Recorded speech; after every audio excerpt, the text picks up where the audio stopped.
واقعاً غزہ اور فلسطین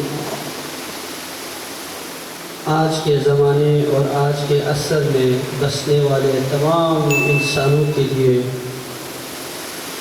ان کے اعمال کی قبولیت اور ان کے اعمال کو پرکھنے کا معیار ہے، اس لیے کہ حدیث رسول اللہ میں آیا کہ ایک انسان کو ناحق قتل کرنا پوری انسانیت کو قتل کرنے کے مترادف ہے۔ تو عزیزان، آج غزہ اور فلسطین میں بسنے والے یہ معصوم بچے، ان کا کیا قصور ہے؟ ان کا کیا گناہ ہے؟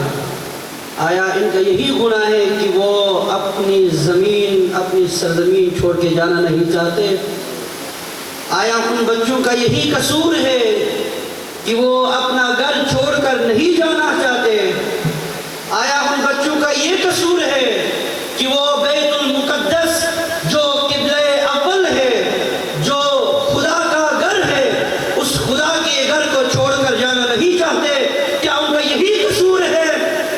اگر ان کا یہی قصور ہے اور وہ اس قصور میں جب شہید ہو رہے ہیں تو پوری دنیا کے مسلمان خاموش کیوں ہیں؟ کیا پوری دنیا کے مسلمانوں کو اس ظلم پر آواز بلند نہیں کرنا ہے؟